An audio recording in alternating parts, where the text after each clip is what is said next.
Greetings and welcome back. This is Iris Heath, licensed clinical professional counselor.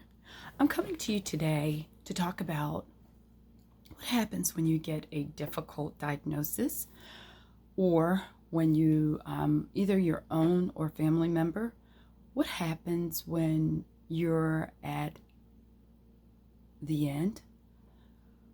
Some medical professionals call it end stage. Some Christians call it transitioning, and I'm going to talk a little more about that. First of all, I'd like to wish the mothers a happy Mother's Day. Whether you gave birth to a child, whether you help raise children, whether you help in your community, whether you help at work, you are pouring out and investing into someone.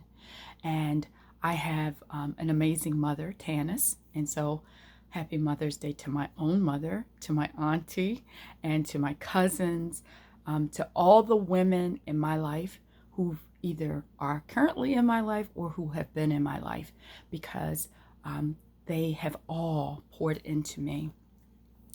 So I'd like to ask you to go back and look for my YouTube on the 5 stages of grief. I actually went over Dr. Elizabeth Kubler-Ross's 5 stages of grief about a week or so ago, and it would be a good foundation for this video. What I'm hoping to do in this video is to help you to walk through bad news, difficult things, either with yourself or with a family member or friend. And so I'm going to use myself as an example for some of this. Keep in mind, I'm not counseling you. I'm not a transparent counselor. Trust me, I sit with my clients. And so this is not a counseling session. So I would like to let you know that the purpose of my videos, if you have not already heard or picked up on it, is to give you hope, to encourage you in whatever you're dealing with, to actually support you, but to give you some words and to strongly encourage you to seek out good, professional, licensed counseling, to find support in your communities, and look for good resources. So those are the reasons that I am here, and thank you for all of those the kind words that you give to me and your support. So if you have received bad news, I found myself when I received the call from my friend, and she had already told me this, that she was going into home hospice, and yet I had to identify, I was in a state of denial. Denial is one of the stages of grief. I do ask my clients who bring this into session, it is necessary to grieve our bad news, difficult diagnosis doctors give us, and yet to grieve our good health, I call it, and we work on that in session and process it. And yet I am a Christian, and I do believe in the power of prayer. I do believe in the power of miracles. And so I realized I went to another stage, and all of this happened somewhat quickly, either within hours. I started bargaining with God, reminding him of all the things that he's given me to do and how I needed the support. And so I came to myself and realized, and be okay with yourself. I'm being transparent because I want you to be honest with yourself. I believe as we're honest with ourselves, with our feelings, with touching our pain, yet being kind with ourselves, that it will help in our healing. So I realized I was being selfish. And so I had to process all of these things. I did some journaling.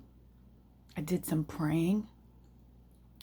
Um, this morning I did some crying, and all of those things are okay. And I am okay enough. And yet I want you to recognize, if you are dealing with this, if you do deal with this, I want to give you some hope, some encouragement. I also recognize I started trying to isolate. Now, because I still want to be supportive in some way to my friend, I was not able to stay in the house totally. Another friend encouraged me by reminding me to take a walk, which was really good. So I got out, I took a walk, but I realized I was going to take a different route to avoid seeing some neighbors. So I'm saying this to you to say, please push past some of those feelings, but be kind to yourself as you're feeling it. You may be experiencing pain, grief. Remember, grief. Why is this happening to me? Why is this happening to my friend? God, I've been faithful. Whatever it is you may be saying, God, I asked you to heal my friend. God, I'm looking for and still looking for a miracle. So even as Christians, there are things that we will experience, things we will feel. I want to give you permission that it's okay to feel those things. And yet we have to be careful. Please make sure you're continuing with your self-care. Tell on yourself. It's consistently tell on yourself.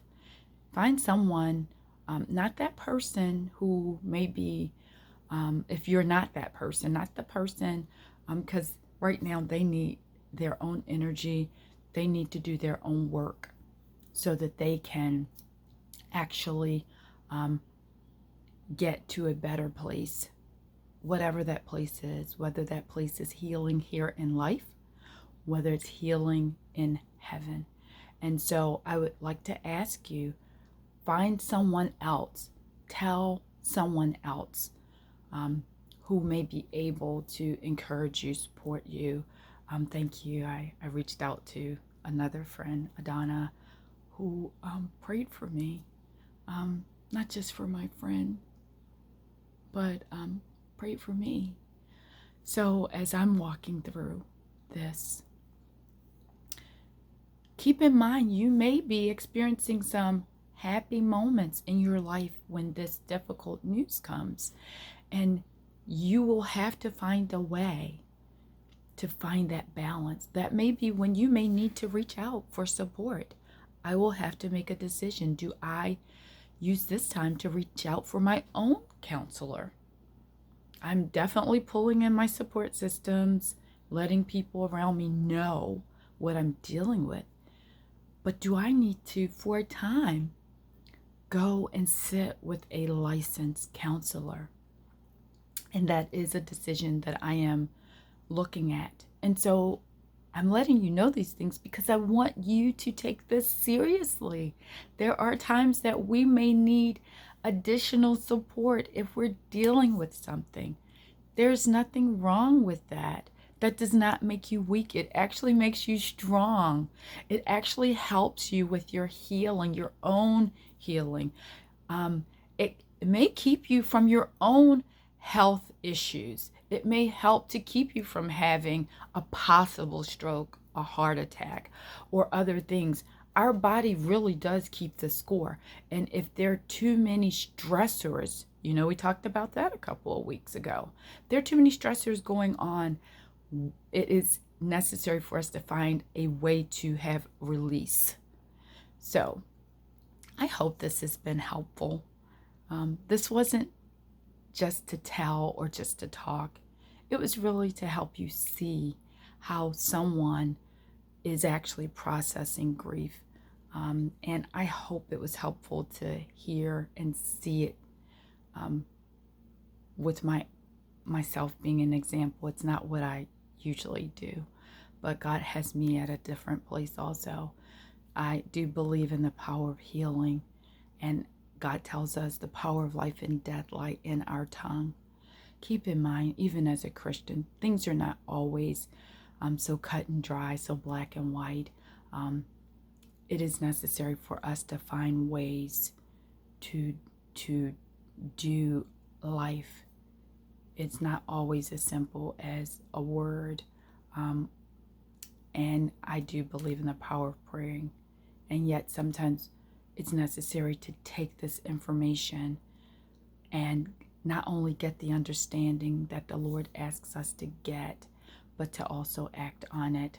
Continue to be blessed. Continue to be encouraged. Be well. I'm giving you more information.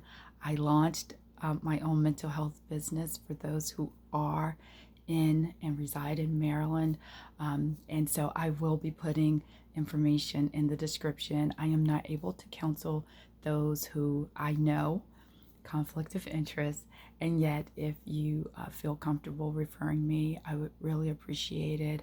I will be out of network initially, and will be developing, with the help of a good friend, a website which will be coming your way soon. So take care of yourselves, and really let me know how you're using this information.